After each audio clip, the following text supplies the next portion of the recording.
2 to you, it's now 12 minutes to 8, and a very good morning to the Mayor of Dubbo Regional Council, Matthew Dickerson. A very good wet morning. A very good wet morning. Yeah, we've got the right microphone now? It is indeed, yes. I can't read.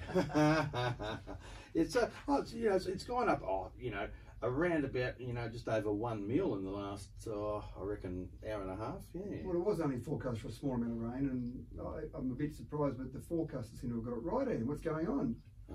So I'm not going to say anything, otherwise they won't give me the weather anymore. The Regional Council, I'll touch on a couple of things here at the moment. Sure. Just really quickly, no parking in the CBD bus zones in Macquarie Street. I must admit, I do drive down the main street sometimes, and I do see cars parked along the spot there. In particular, one that I notice is the one in front of Dubbo Square.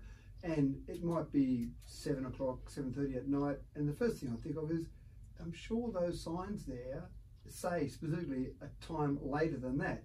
And again, I'm not the police, I don't go and start booking people that are parked there, but obviously it's been an issue, and the buses have obviously made some complaints about it, because when they drive along and they go to park in a designated bus zone and there's cars parked there, that's a bit of an issue. Now again, I'm sure the bus drivers haven't got the time to sit there and stop the bus and get on the phone and ask the police to come around and book these people that are sitting there, but it's really just a message from council to say, have a look at those signs. When you come along at night time, they're probably bus zones later than you might realise. Just check the sign, and that's the idea everywhere in the CBD.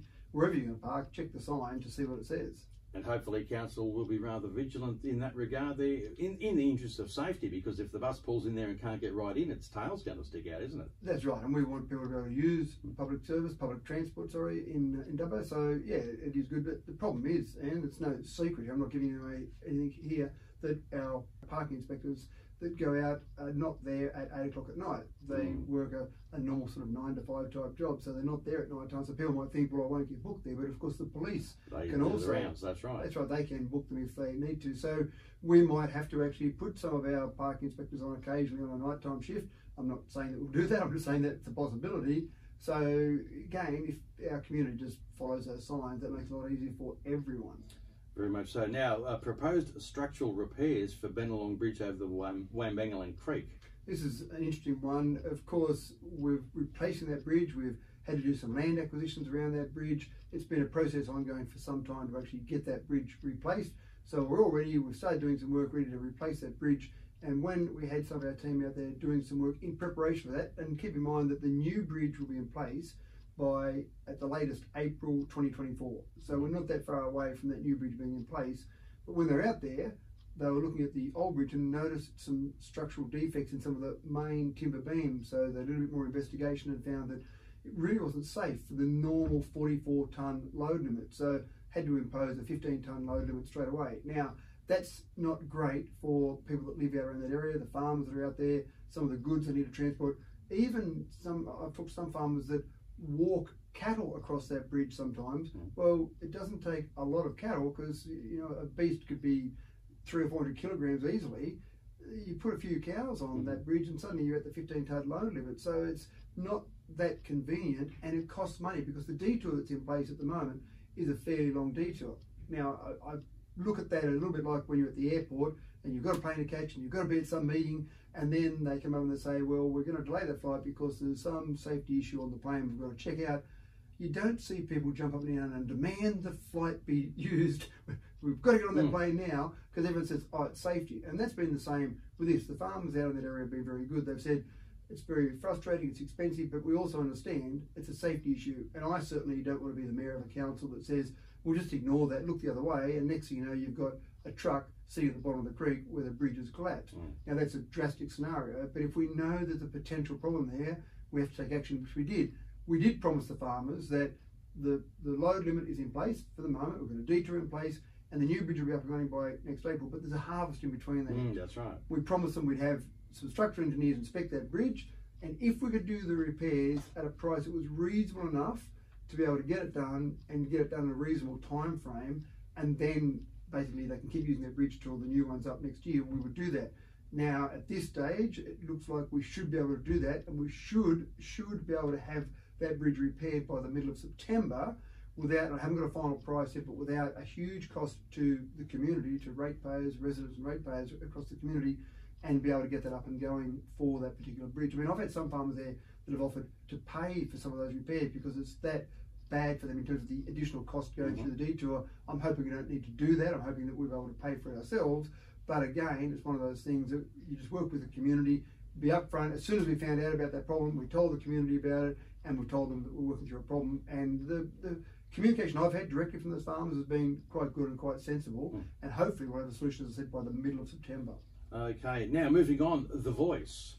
Pamphlets out from the AEC, I think they came out 2 days ago, or late on Wednesday, yeah. And Dubbo Regional Council is adopting that approach whereby it will, point people in the right direction to get the information they need, won't it? It's about education, and there are some councils that I've talked to some councils, some mayors across the state and across the nation, in fact, that have taken a formal position to say that we encourage, for example, the community to vote yes, or they've taken a specific position.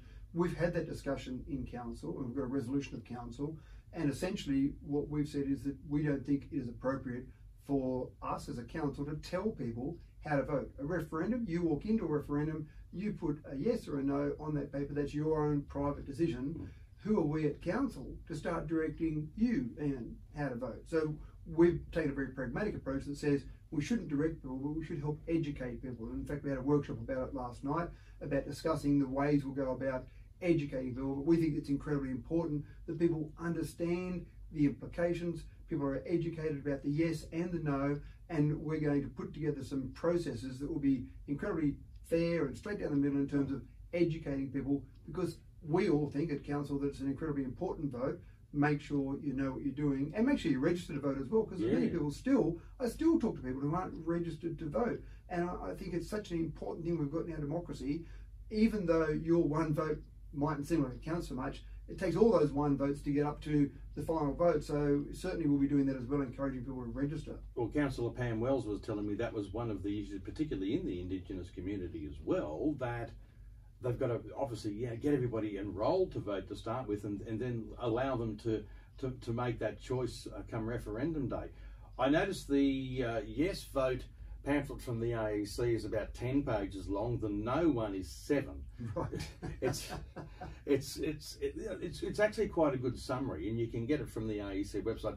My aim is, I'm still in the planning processes, in order to, we'll cover the yes and no here on 2DU on Monday. But obviously at council, straight down the middle there, just to make it easy to access the educational material. That's right, and I don't think it's just the Aboriginal community that aren't registered to vote. I've talked to people that are in their 40s that are white people that are not Aboriginal people, but they're not registered to vote. So I don't think it's something that I would necessarily classify as saying it's just our Aboriginal population that en masse haven't registered. There are lots of people out there. People have died in wars in this country to keep our democracy the way it is, and it almost seems a bit disrespectful to all those processes that have occurred before if you go, I couldn't be bothered to register to vote. So that's part of our education, is really make sure your voice is heard. Excuse the bad pun about the voice, but make sure your voice is heard in that particular voting process. So yes, we'll have a process in place to try and educate people. My frustration at the moment, Ian, is I want a date. I want a date when the referendum is actually going to be held. We know it's going to be between October and December, maybe the 2nd or 3rd weekend of November is the popular tip, but it makes it hard to have a campaign, a program towards education and enrol to vote, etc., without having a date to direct people towards. So pretty much, the council, from the council website, will be able to access, links to educational material. We'll make all those final decisions again. We've only had a workshop at this stage, but we'll have a final resolution through council of exactly what our program will look like. Okay, but I think a one-stop shop where you can go off and you can have a look at the both sides of the argument and that sort of thing, I think that would be very handy. And I think a trusted source, that's the important thing. The community trust council, so having a trusted source to say, here is the information for a yes, here is the information for a no, in a nice, unbiased, trusted way. Sounds good to me there. Matthew Dickerson, Mayor of Dubbo Regional Council, I thank you for your time, as always, for this morning. Always my pleasure, Iain. 2DU, it's now coming up to 2 minutes to 8. We've got the latest in news, sport and weather waiting for you at 8 o'clock.